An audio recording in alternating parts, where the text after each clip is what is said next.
Good afternoon, everyone, and welcome to MDHR's Lunch and Learn. Before we get started, I'd like to go over a few items so you know how to participate in today's event. You can participate using a chat feature. You will find the chat feature on the right side of your screen. You will have the opportunity to submit text questions to today's presenters by typing your questions into the chat box pane of the control panel. You may send in your questions at any time during the presentation. We will answer these questions during the Q&A portion of the presentation. Throughout the presentation, we will have questions and poll questions for you to consider and answer. We will discuss the answers at the conclusion of each poll. Additionally, we will offer a Q&A session at the end of today's presentation. During the presentation, we will have lines muted to reduce feedback and background noise. For those wishing to ask their questions by phone, please use the raise hand feature to ask your question. When your hand is raised, the chat moderator will unmute your line temporarily for you to ask your question. Let's get started with today's Commissioner's Chat. Today we have Salima Kuku, who came to MDHR in October as an enforcement officer 2 on the contract compliance team. Salima has over 16 years of practicing law and has a background in public policy. She serves as an adjunct faculty at Mitchell-Hammond School of Law and works as a pro bono law representative for area nonprofits.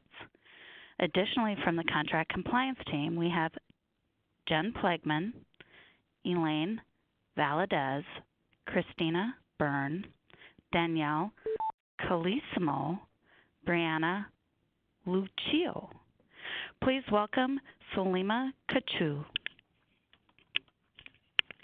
Welcome to our Lunch and Learn series today at the Minnesota Department of Human Rights Contract Compliance staff. We are excited to host this series today. The 5 topic areas we will be discussing today are Affirmative Action Plan, Annual Compliance Report, Equal pay, data practices, and audits. The audience, as you know, will get opportunities to ask questions throughout the chat feature or by raising their hand so that they can be unmuted so that we can answer the commonly asked questions. We welcome the opportunity to answer all your burning questions today, and you will also have an opportunity to speak one-on-one with our compliance staff on our compliance line at 651-539-1095, which is available from Monday to Friday from 8 to 4:30 p.m. Let us get started. Minnesota Statute 363A.36 requires employers to execute a contract in excess of $100,000 and have 40 employees to take affirmative action to employ and advance qualified people of color, females, and disabled persons at all levels. An affirmative action plan informs the Commissioner about these efforts. Jen Plegman will tell us more about the Affirmative Action Plan. Okay. My name is Jen Plegman. I have been with the Department of Human Rights for 4 years, the last 2 years with the Contract Compliance Unit. My main position right now is reviewing all of the affirmative action plans that come into the office and approving or denying those. So first we have, what is an affirmative action plan? Okay. And an affirmative action plan is really a tool that we use to initiate the affirmative action program. When you're doing an affirmative action plan, you want to look at your workforce and analyze what you currently have in the office and see where you are lacking in some areas of women and people of color and also disabilities. And then to do your affirmative action plan, you would need to go to our website and compare your region in census data to what is currently within your organization. Those calculations will let you know which areas you are needing help in. And then the affirmative action plan is where you put your resources into action to make that analysis better. How do we create an affirmative action plan? We actually have a template on our website that you can go to, and you can just plug in the information. There's areas where it'll tell you that you have to enter the information, and as long as you are making sure that all of the red areas in the template are being completed, you should not have a problem having your affirmative action plan approved.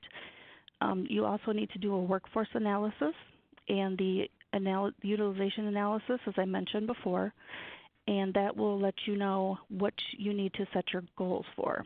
And then the most important part of the plan is to monitor those goals and to see how you are doing towards reaching those goals. These are just goals. The affirmative action plan is not quotas where you have to hire certain people for certain jobs. It is just a plan that you have put in place at your agency or department or organization or wherever you are that is giving you resources and other ways of doing things to broaden your talent pool that you're using for hiring. How often do I need to update my AA plan?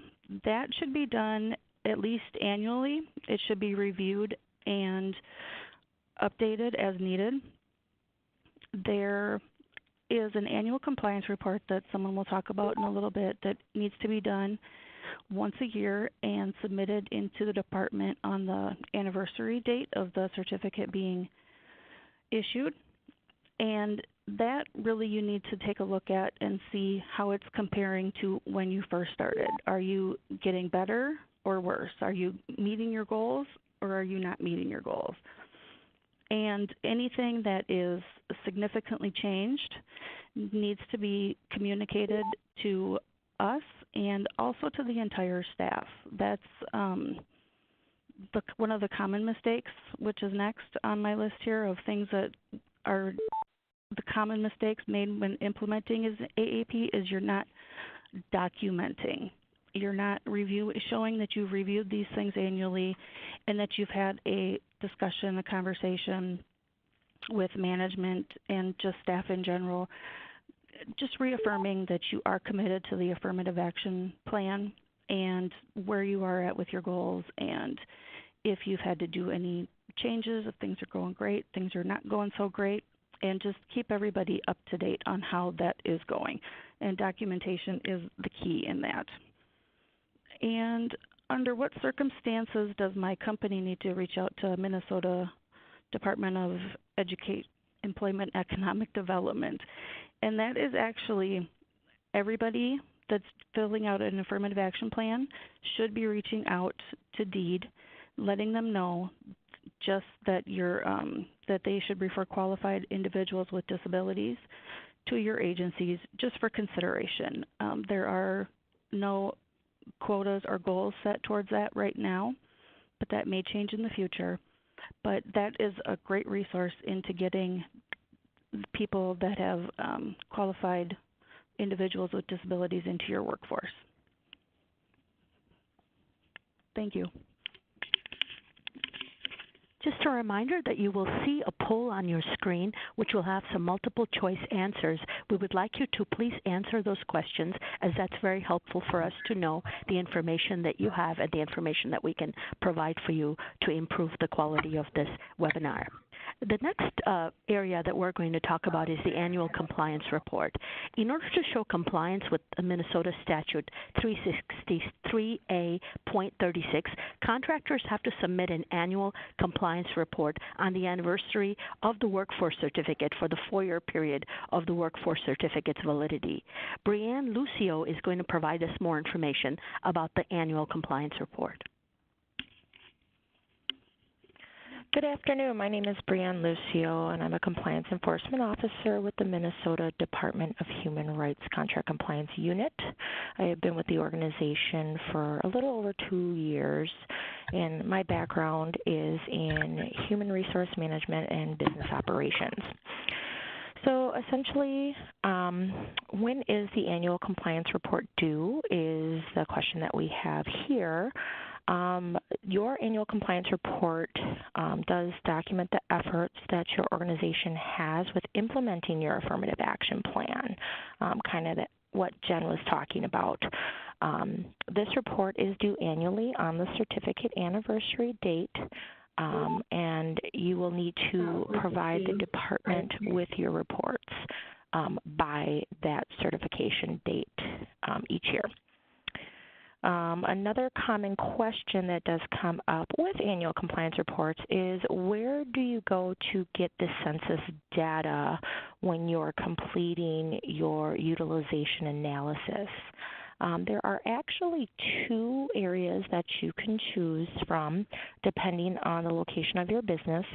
If you are recruiting your workforce from Minnesota, we ask that you do visit the Minnesota Department of Employment and Economic Development's website, which we do have the link indicated on the screen for you today.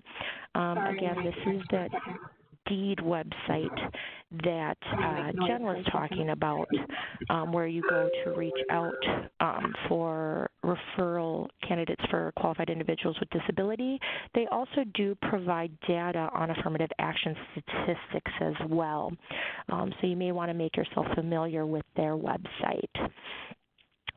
Again, once you go to their website, you will be able to download a packet with the affirmative action statistics for your area within the state of Minnesota, and it does give you a breakout by county as well as the metropolitan area.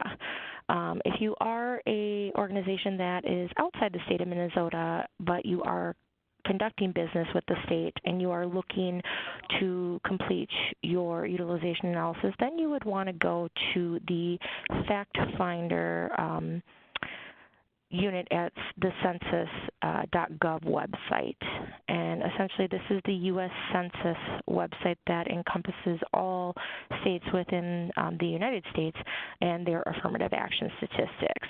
So those are the two locations that you will visit in order to compile the external availability data in order to complete your utilization analysis to see where your organization is fitting in and what goals you have in regards to recruiting women, people of color, and people of color. Again, the links to those websites are on the slide and are available to you. If you have questions about that, you're welcome to call our compliance line.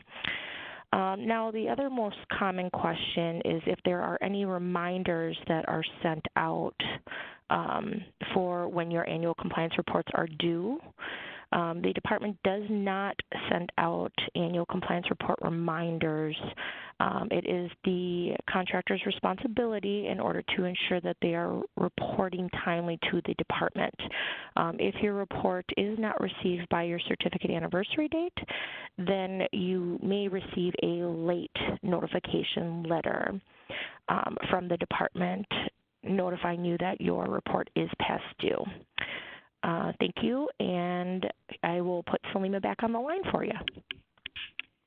Thank you so much. A reminder again that you will be having another poll for a question with multiple choice answers, and you'll have 90 seconds to respond, and we encourage you to participate in the poll. Minnesota Statute 363A.44 governs the issuance of an equal pay certificate to ensure that employers who execute a contract in excess of $500,000 and have 40 employees comply with Title VII of the Civil Rights Act of 1964, the Equal Pay Act of 1963, the Minnesota Human Rights Act, and the Minnesota Equal Pay for Equal Work Law. Christina Byrne will give us more information about this.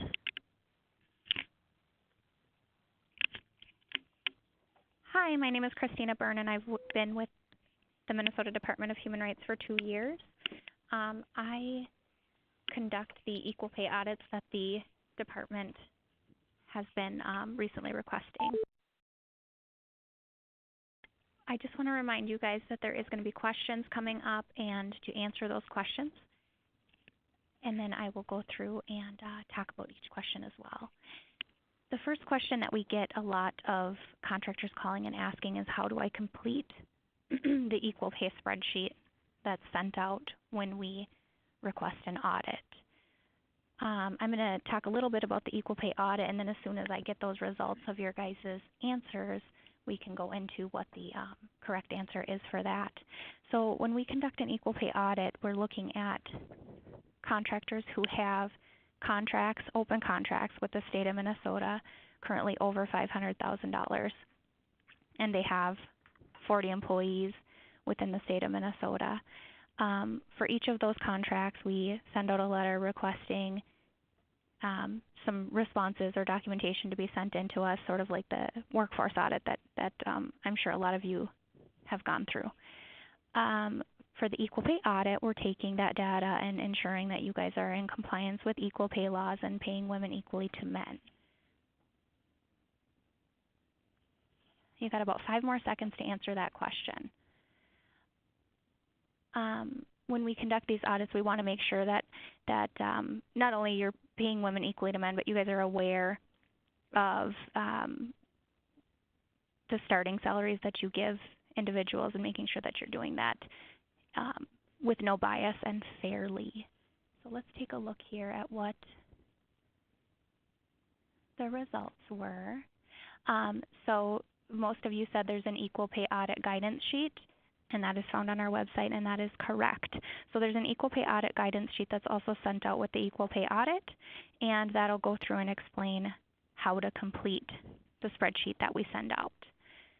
The second question that we get a lot of people asking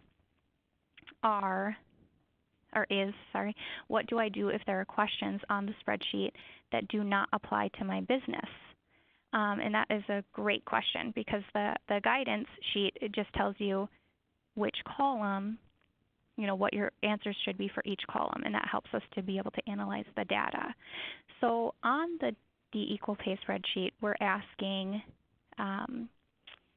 employees' names, employee ID numbers, how much employee is getting paid, what was their starting wage, what was their job start date, what date were they originally hired with the company, what was their initial job title, what's their current job title, and education. A lot of questions to sort of give us an idea of what HR or the person who decides starting salaries took into account when they offered that person the pay that they're at. So you guys have some little bit of time, a little over a minute here to answer that question. And then we will talk about what the correct answer is. But again, with equal pay audit, we ask, there's 11 questions on the letter that goes out. The first question is about the equal pay spreadsheet and filling that out. Some of the questions towards the end of that audit request will ask about information that is on the spreadsheet. And so for those, it is okay that you say see spreadsheet. It asks about health care, dental care, and things of that nature. There is also a question on there that talks about promotions, demotions, which is information that we also ask on the annual compliance report. But we're wanting to know in the last 2 years what individuals have been promoted, demoted, transferred, and this will give us an idea to make sure that your company is being fair when it comes to gender as well, that women are getting the same amount of opportunities to be promoted as males.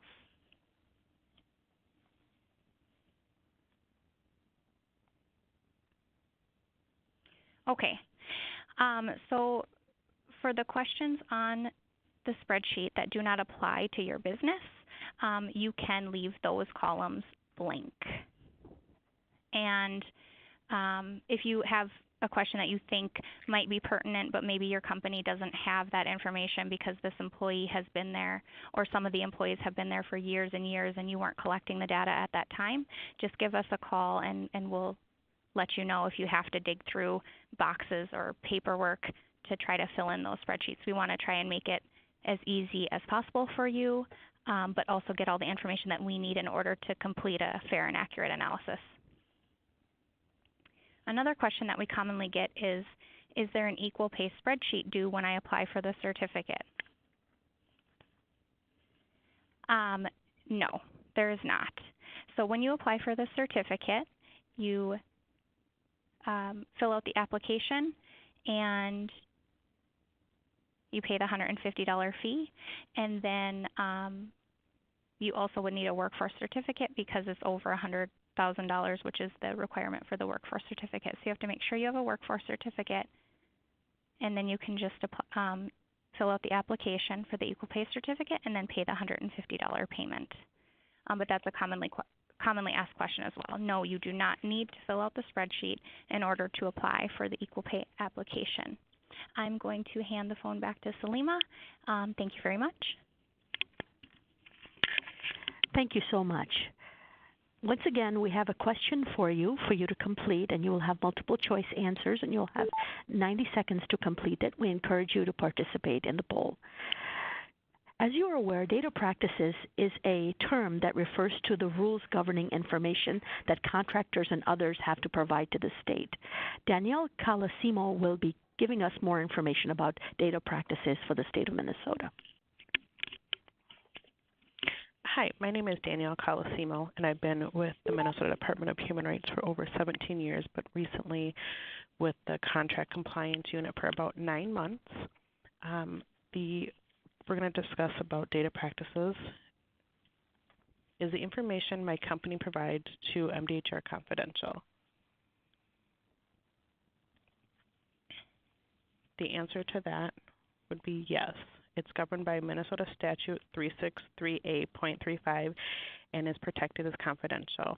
We do get a lot of questions when we're requesting the data that we're requesting for any audits that we're doing for equal pay or workforce audits on their information being confidential, and we follow that statute 363A.35. And at any point in time, any contractor would like to receive any information they've already submitted to us, you may do that under the same statute by emailing datapractices.mdhr@state.mn.us to receive any information that you have provided to the department. Thank you. Thank you very much. Next, we are going to be talking about audits. You're going to get a couple of questions in this section, which will have multiple choice answers, and we will go through the answers with the help of Elaine Valadez. As you know, both contractors who have workforce certificates and equal pay certificates are subject to audits to ensure that business compliance is as stated in the Minnesota Statute 363A.44, Subdivision 8, and Minnesota Rules 5000.359 are being complied. Elaine Valadez will give us more information about audits. Good afternoon. My name is Elaine Valadez. I've been with the department and with the compliance unit for over 6 years, and I actually have over 30 years in the field of employment discrimination law and contract compliance.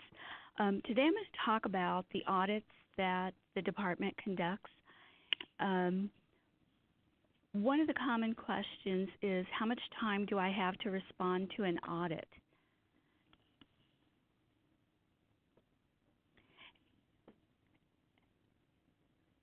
So you have about 1 minute and 9 seconds to respond to the poll.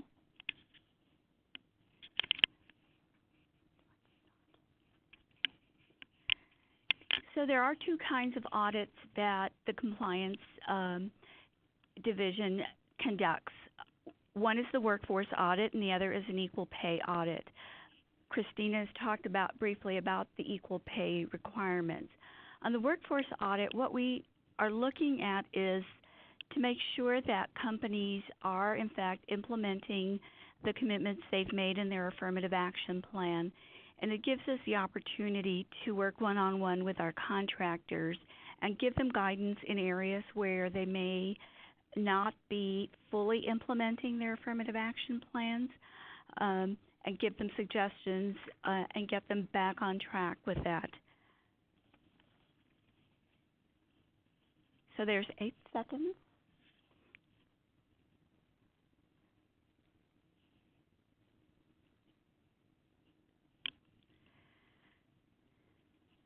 Okay, another common question that we get is, what is the normal time that the compliance unit takes to respond to when a contractor submits their responses?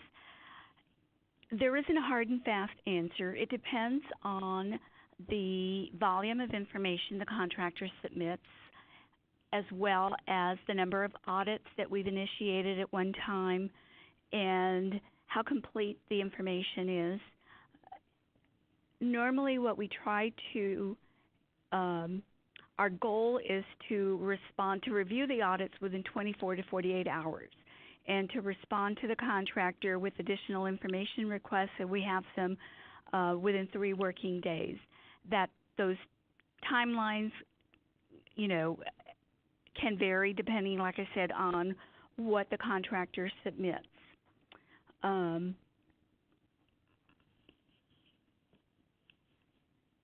Okay, so the correct answer is 30 days. You have 30 days to respond to the audit request. If you have a request for an extension, you need to contact the compliance unit and speak with your enforcement officer to request any additional time. And those are granted on a case-by-case basis. With respect to the type of training, one of the questions in the audits, the workforce audits, is to provide information on the training that a contractor provides for their hiring managers. And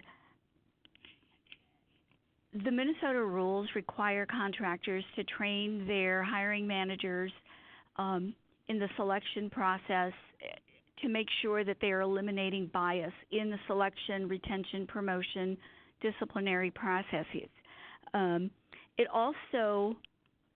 Contractors are also required to train their staff, both management and line staff, in the prevention of sexual harassment.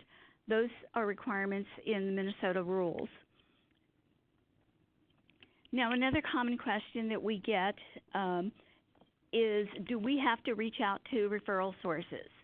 And the answer is yes, for a couple of reasons. First of all, you made that commitment in the Affirmative Action Plan, but also if you are trying to recruit women, people of color, and persons with disabilities, you need to make sure you're communicating with your referral partners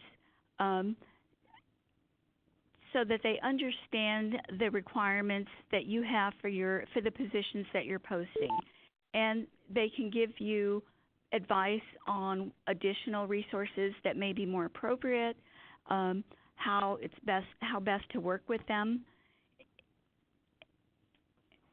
and you'll see that you will get more relevant recommendations or referrals from that.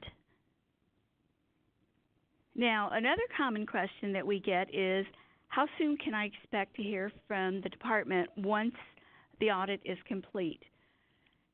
After a company submits all the information, the compliance officers write up their recommendations in a legal memo and submit that to the compliance supervisor, who reviews it and then forwards it for legal review. This can take a while just because of the volume of documents that need to be reviewed to make sure everything is in, and if there's questions that we need to go back to you for that come up in the review process. However, your compliance officer should be giving you information of where your audit is in the process so that you're not just left hanging.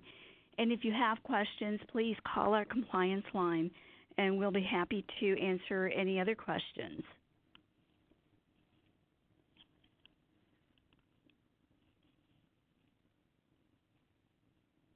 Oh, there's another question that was also on the poll, and what kind of training should we conduct? I've already talked about this. Preventing sexual harassment and eliminating bias in the recruitment, selection, promotion, disciplinary, and related personnel processes. Those are critical. These will ensure that your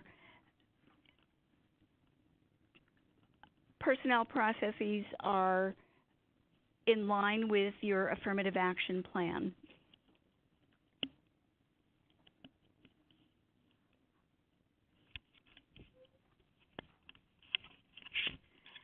Thank you very much, Elaine Valadez. Next, we will be discussing the federal plan. As some of you may know, contractors often also have federal certificates under Title 41, subsection 61.4, and are curious as to how the federal certificate interacts with a state workforce certificate. And Jen will be discussing that further. So we do accept federal affirmative action plans for review to the department as long as you submit your women and minorities and your individuals with disabilities plan. I believe the federal government has three different plans: the women and minorities, the veterans, and the individuals with disabilities, and we need the two. And as long as you submit your supporting documentation with that as well, the organizational profile, workforce analysis, incumbency versus availability, and placement goals, then we are able to review those and issue a certificate based on that plan and documentation as well.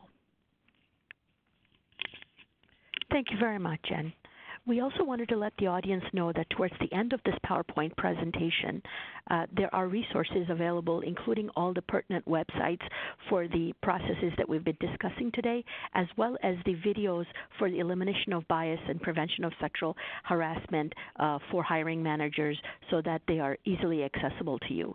Next, we will be moving into the question and answer session from the audience. Some of you have already, in the chat feature, provided us with some questions, and we will take this opportunity to answer them. So we're going to be collecting the Q&A. We're going to be moving to the Q&A portion of the presentation. Please add your comments, and we're going to be collecting them and starting to address our experts in just one moment.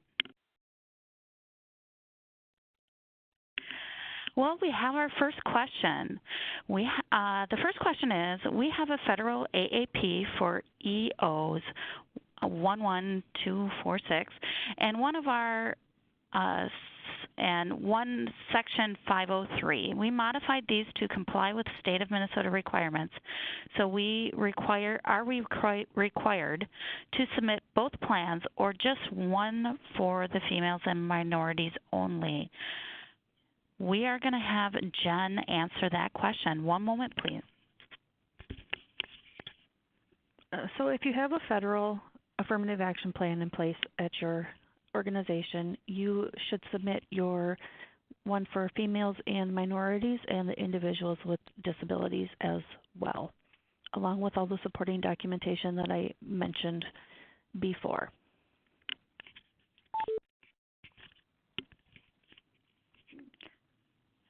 Thank you, Jen. Our next question. So our workforce certificate of compliance started in February 2018, and so the annual compliance report is not due until February 2010. Is that correct? Oh, I apologize. It was updated to 2019. So the question is it due a year later? And we have Brianne who's going to answer this question. Hi, thank you, Christine. So, yes, your annual compliance report would be due by February 12th of 2019. Since your certificate was issued February 12th of 2018, moving forward for the 4-year period, you would be required to submit annual compliance reports every February 12th for the duration of your certification. Thank you. Thank you, Brianna. Our next question is, apparently the equal pay audit allows for reporting on several different gender options. Are contractors required to collect that information? And we have Christina going to answer that question for you. Hi, thank you for your question. We ask for the sex, not the gender, and the sex is male or female, but if there are employees that do not wish to identify, you can leave those columns blank or that column blank for that individual employee, and just make a note that all blanks under the sex or even the race. There are people who do not wish to identify race, and race is also a column that we collect data on when we do the equal pay audit. Just make a note that the blank items for sex or race or whatever it may be is because that employee did not wish to identify. And you're not supposed to be requesting this information at the time of application, but when an individual is offered a position, HR normally in most cases has a form that they can fill out, and it's optional. So that's the data that we're collecting. Okay, thank you. And we have a follow-up question. On the workforce analysis and the annual compliance report, there are no columns for reporting gender, only sex, male and female. Will gender options be added at some point? And Brianne is going to answer that question for you. Thank you. Currently at this time, they have not changed the reporting requirement to gender, not to say that the laws won't change in the future. But at this time, as Christina had said previously, we are looking for, we use sex and gender universally currently, so it would be considered male or female is what you would report on. Thank you. Thank you, Brianna. The next question, how frequently should we offer training? Is there a requirement? And Elaine is going to answer this question for us. Thank you for the question. There is no specific requirement for how often a contractor is required to do training. The Certificate of Compliance is for a 4-year period. So sometime during that 4-year period, you should be offering training to your employees. Certainly you want to space it out at least at a minimum on an annual basis so that you're able to cover new employees that have come into your company. I'm going to go ahead and read the next question.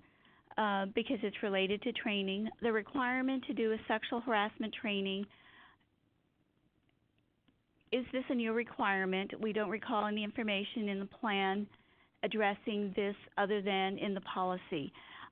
It's referenced in the policy, but also in the responsibilities for implementation section of the plan gives that responsibility to the EEO official to make sure that they are training their managers and their staff in the prevention of sexual harassment. And it is also a requirement in the rules as well as the implicit bias training. Thank you, Elaine. The next question, do we need to submit any analysis for the AA plan for individuals with a disability? Jen's going to take this question. There is currently no requirement that you submit an analysis that you've done for any individuals with disabilities, just the women and people of color.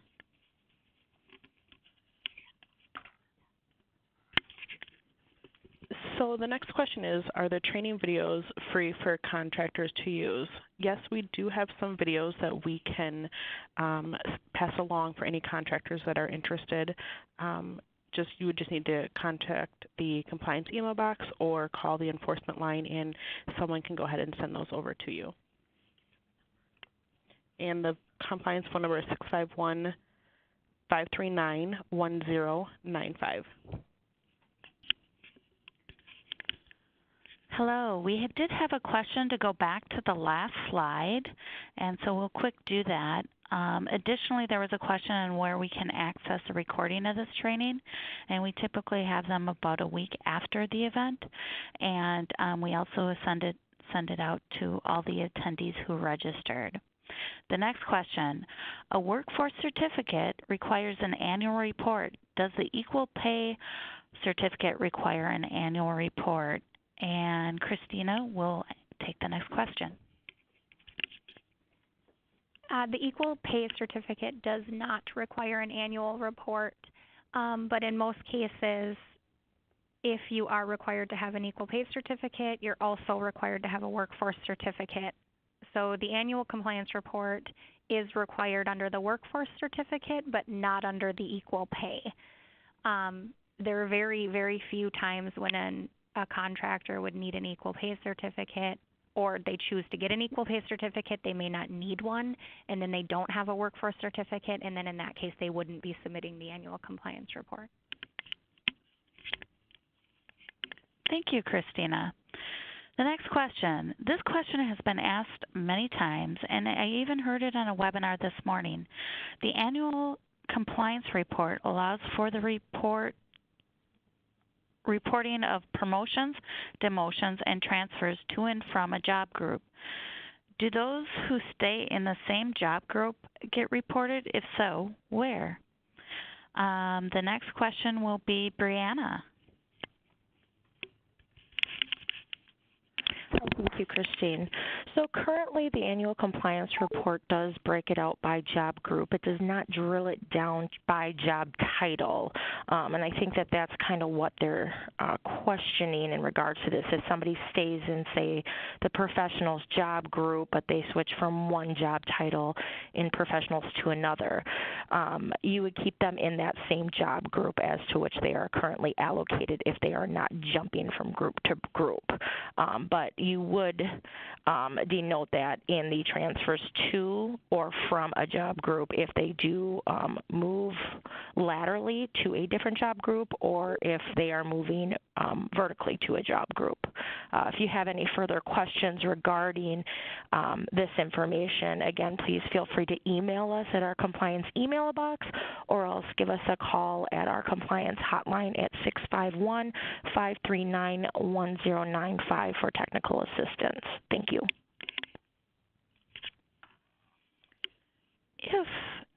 The next question, if our 4-year certificate of compliance expires on 2019, do we complete both the certificate renewal package and the annual compliance report? That question will be answered by Jen. At the time of a workforce certificate renewal, we do require a new affirmative action plan be completed along with the workforce analysis and the availability to utilization analysis as well. And we do also require that you submit your last annual report for the previous certification period that covers the last year of the personnel data. Thank you, Jen.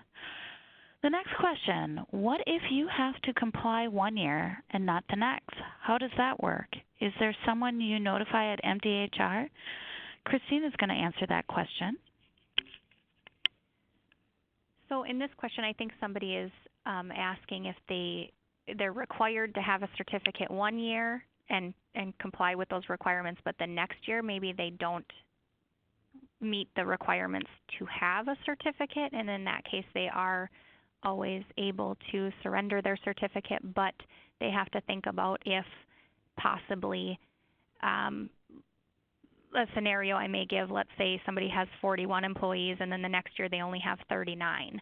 Are they going to have over 40 employees again in the future? Because if they are, they would then be required to have that certificate, and if they were to surrender the certificate, they wouldn't receive payment on any contracts that they have with the state until they then renewed or reapplied for a certificate. I think I answered that question for you, but if your question was different than what I was thinking it was, please ask the question again. Thank you. Thanks so much, Christina. The next question, are any businesses or industry exempt from the Equal Pay Certificate program? I will let Christina answer. Oh, actually, Brianne is going to take this one. Thank you, Christine. So essentially the equal pay certificate requirements are if you have a contract over goods and services with the state and you have greater than 40 employees and a contract for the goods and services that values at least $500,000 or more. If you do not meet those threshold requirements, then you may be considered exempt. However, some agencies within state government are making this a requirement as a part of the contract guidelines. So you would need to reach out to the procurement department or whoever you're working with at the said agency that you are submitting your proposal to determine if it is an underlying contract requirement.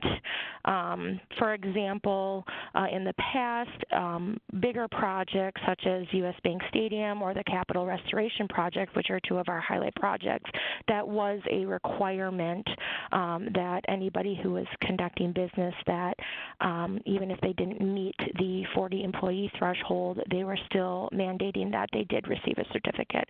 So again, when in doubt, it's just best to reach out to the agency that's awarding the contract and just reconfirm the guidelines within that contract. Thank you. I'm just going to add, this is Christina, I'm just going to add on one thing. In the statute, it does say that the State Board of Investments, and then there are some healthcare divisions that are not required to have the equal pay certificate, but if you believe that your company is not required to have the equal pay certificate, reach out to us and we can let you know for sure. But then we will also suggest, even if you are one of those companies that are exempt from getting that, to always look at the contract that you have with the agency, as Brianne said. Thank you. Thank you, Brianne and Christina. The next question, if the certificate date is outside of 2 months of the plan year, can we apply for a new certification so we are able to pull data just one time a year for the plans and transactional data? We have the federal and state plans. Jen is going to take that question. Thank you, Jen. So you can apply or reapply at any time that you would like to, and if you're not expiring for 2 months but you want your plan to be approved now so you can start using the dates now to report on, you can absolutely do that. Just let us know that that's what you are desiring to do. Otherwise, you might be contacted just to kind of say, are you sure this is really what you want to do? You're not expiring for another couple months. Thank you, Jen. Is there a difference between grants and contracts in terms of needing to have a state affirmative action plan? Jen is going to take that one again. Thank you.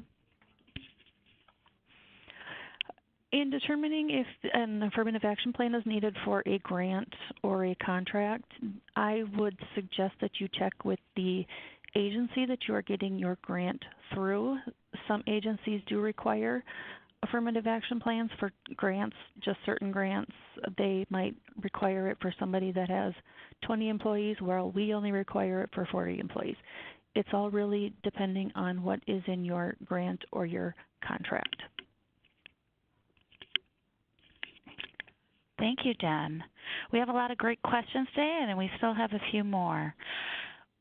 The next question, with the blank fields, I think it's, will the blank fields alter the accuracy of the adverse impact ratio analysis? Our team, okay. Brianne is going to take this question. Just one moment. Thank you for holding.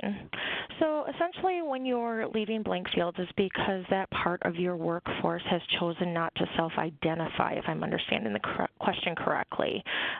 So essentially you're starting with the total number of your workforce, and if you're not counting them within your total employee counts because they're not identifying, then no, it would not affect the adverse impact ratio.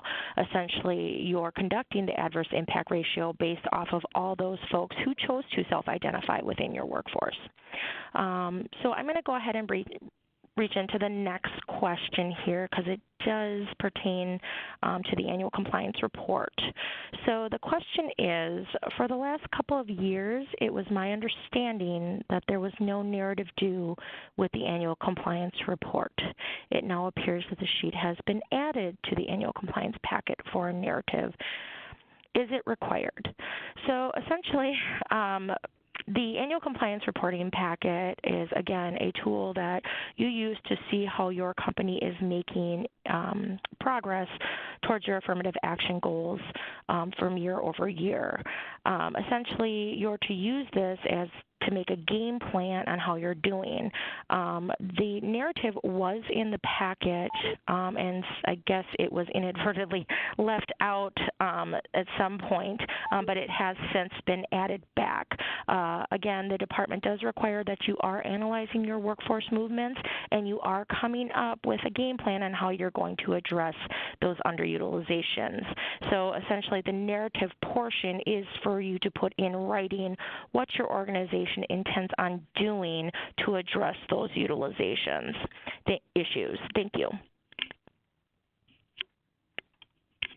Thank you. The next question, during a workforce certificate audit, why do you request documentation related to age discrimination, race or ethnicity discrimination, and sex discrimination, or sexual harassment investigations? Elaine is going to answer this question for us. Thank you for the question. That is a question that we often get from our contractors. The reason that we ask for this information is because in the Minnesota rules, one of the criteria for determining that a contractor is in compliance with its affirmative action plan is how it is processing and resolving complaints of discrimination within the organization. In your affirmative action plan, especially in particular in the EEO policy, you made a commitment to prevent and to address complaints based on the different protected classes. And so this is part of why we're asking for this information, just to make sure that you are in line with your affirmative action plan and that you are following, requirements for investigating internal complaints that you receive.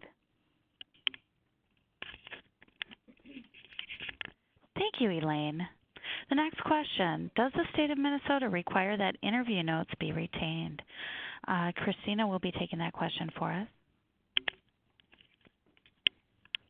So the state of Minnesota does require that interview notes be retained for at least 12 months, and that is also a federal law.